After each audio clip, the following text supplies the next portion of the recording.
putih. Salam merah putih. Merdeka. Ya. Kita mau nanya nih, kemarin kan ada pelaporan tentang Bang Olip dengan Komarudin. Tanggapannya gimana, Bang? Laporan mengenai Iya. apa yang kita katakan. Ah, ah. Ya. Ya, laporannya ya salah. Kan kita adalah pengacara. Saya pengacara, kemarin pengacara. Kita punya hak bercerita tentang suatu keadaan. Punya hak juga menganalisa tentang suatu keadaan. Punya hak juga menduga tentang suatu keadaan. Punya hak juga untuk mencurigai suatu keadaan. Dan kita, karena kita adalah pengacara, kita diberikan hak oleh undang-undang untuk berbicara, menyampaikan segala sesuatu, baik fakta, baik kemungkinan-kemungkinan. Nah, kita bicara fakta ada, kita juga bicara kemungkinan-kemungkinan ada. Tentunya dengan dasar dugaan-dugaan. Motif itu kan bagian dari kemungkinan. Motifnya apa? Jadi kemarin itu saya dan Kamarudin berbicara motif dan kemungkinan-kemungkinan penyebabnya. Nah, kalau kemudian saya dan Kamarudin dilaporkan ke kepolisian, ya kan dibikinkan LP, ya salah. Gampang saja. Kami kan dilindungi oleh undang-undang. Yang pertama undang-undang advokat. Yang kedua, kami juga dilindungi oleh Undang-Undang Dasar 45, kebebasan mengemukakan pendapat. Jadi dengan dua dasar itu tentunya laporan ini jadi nggak bermakna. Apalagi lapornya bilang kami menyampaikan suatu cerita dugaan-dugaan yang bikin gaduh. Ya padahal udah benar, namanya pengacara paling tinggi memberikan cerita tentang dugaan. Dugaan sesuatu terjadi atau apa yang terjadi. Nah, kalau ini kemudian dilaporkan, kacau. Ngapain laporan kami? Laporkan kami kan, mending laporkanlah si Komnas HAM, ya kan? Karena dia juga menduga, kan Komnas HAM juga menduga si Yosua itu melakukan pelecehan seksual. Mereka menduga, polisi juga di dalam rekonstruksinya juga menduga juga, ya kan? Semua menduga. Ya, justru yang bikin hoax itu yang pertama-tama cerita tentang tembak menembak itu kan hoax. Mana prosesnya kan gak ada yang lapor. Ya kemudian ada bikin cerita pelecehan seksual di Jakarta oleh Putri laporan, itu kan hoax juga. Itu kan semuanya harus kena gitu kan, tapi nggak ada yang lapor. Tapi nggak apa-apa, tapi kami akan melaporkan balik siapapun yang melaporkan kami tentang kewenangan dan hak kami sebagai advokat. Jadi kami akan melaporkan mereka hari Senin itu. Saya akan melaporkan di Polres Jakarta Selatan atas adanya dugaan melarang orang berpendapat secara Undang-Undang Dasar 45, atas adanya dugaan pengacara berpendapat kemudian dilaporkan ke pihak kepolisian. Jadi kami akan laporan balik itu. Juga atas dugaan adanya pencemaran nama baik kami sebagai pengacara, baik saya dan Pak Kamarudin. Kemudian atas dugaan adanya laporan tidak benar kepada kepolisian RI. Ya, chip lapor akan kami laporkan balik. Jadi pada hari Senin itu kami akan datang ke kepolisian, kantor polisi untuk membuat laporan balik kepada mereka. Sehingga biarkanlah mereka itu berhadapan dengan kami. Nggak ada persoalan. Kami nggak kenal mereka, mereka juga nggak punya legal standing. Mereka mewakili siapa untuk buat laporan? Iya kan, mewakili siapa? Mewakili rakyat. Kalau gaduh itu kan berarti rakyat yang ramai. Kalau rakyat bilang nggak gaduh, kenapa mereka pikir ini gaduh? Kan itu kan mereka mewakili siapa? Apa karena pikiran mereka sendiri merasa gaduh atau nggak puas sehingga mereka bikin laporan polisi? Nah ini ya kan. Jadi suatu hal yang nggak imbang di mana satu orang dua orang menyatakan gaduh. Padahal rakyat sendiri nggak gaduh. Rakyat sendiri menikmati, kan begini. Ini kan sinetron, rakyat menikmati dan mereka bikin gaduh. Jadi ya ganjaran buat mereka adalah laporan kami terhadap mereka. Itu aja. Hari Senin rencana kami laporkan. Dan mereka ini banyak mengatasnamakan aliansi advokat anti hoax. Ya, mana tahu saya ada aliansi begituan. Sepanjang saya jadi pengacara nggak ada tuh aliansi begitu. Ya kan? Pengen pansos sekali mereka itu, ya kan?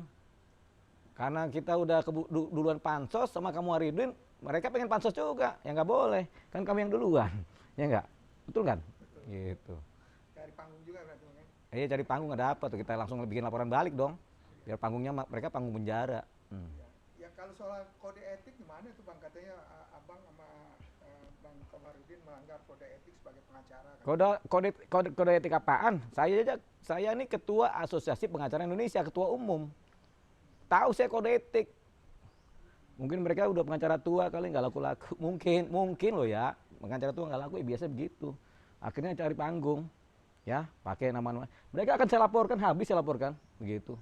Mari kita tarung secara dunia hukum, boleh. Santai saya tapinya, ya. Udah lagi, bos. Ada lagi? Jangan kelamaan ini nanya mikirnya. Mikir nih, jangan kelamaan. Oh iya bang. Ya, itu baru ingat dia itu.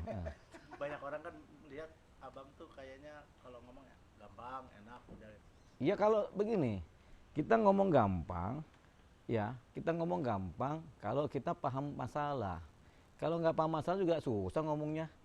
Cenderung kita diam. Ini kan kita paham masalah. Masalah persoalannya ya gampang, namanya kita paham masalah.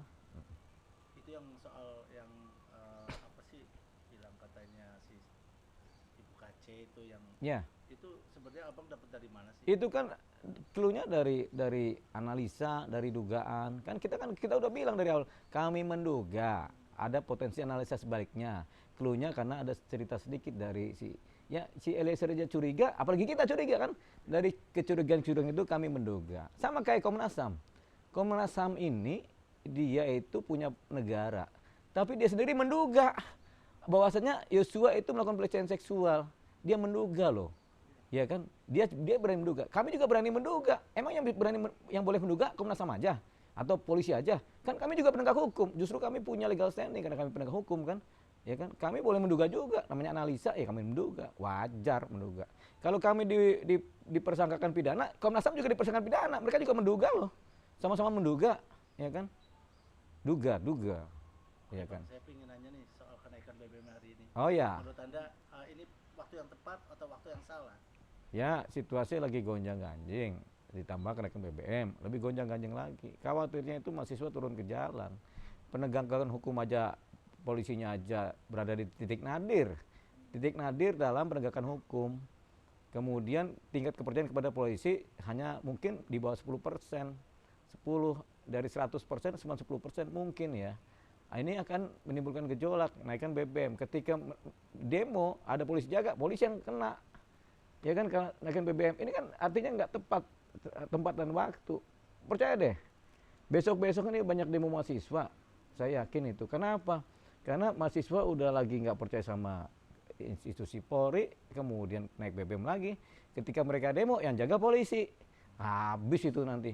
Itu makanya saya bilang ini suatu posisi yang tidak tepat. Tapi nggak mau bilang apa namanya pemerintah, ya kan? Apakah ini analisanya bahwa ini untuk mengalihkan kasus Sambo? Enggak, kasus Sambo kan tetap berjalan. Ya justru ini double-double nih kapitalisasi terhadap ketidakpercayaan terhadap negara jadinya. Bisa jadi kapitalisasi terhadap ketidakpercayaan negara. Karena masyarakat udah susah, dikasih sinetron yang susah, suruh mikir. Kan masyarakat Indonesia suruh mikir persoalan Sambo ini kan.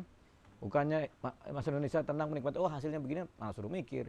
Habis suruh mikir capek, habis kuota handphone, tiba-tiba disuruh bayar BBM naik lagi. Ya, jangankan mahasiswa, yang lagi di depan saya aja ini kan pada pusing ini motornya, pada belum isi bensin kan begitu. Jadi menurut Anda kenaikan ini nggak tepat ya? Ya menurut Anda bagaimana? Kan ada yang naik motor isi bensin ini. Tadi saya isi aja 30.000 cuma 3 bar. Iya, ya kan? Beban berat kan hidup kan? Ya sama aja lah, kita juga. Untung saya nggak sering kemana-mana, jarang kemana-mana. Di rumah aja gitu, saya nggak perlu banyak bensin kan. Gitu. Buat ada untungnya. Kembali ke kasus Sambo. Kembali ke kasus Sambo. Untuk mengawal kasus Sambo sampai pengadilan karena kan Iya, kita kawal dong. Kita kan penegak hukum. Kita punya hak untuk mengawal perkara-perkara yang menjadi atensi di masyarakat, perkara-perkara krusial ya, yang berpotensi melemahkan penegakan hukum di Indonesia. Ya, harus kita kawal.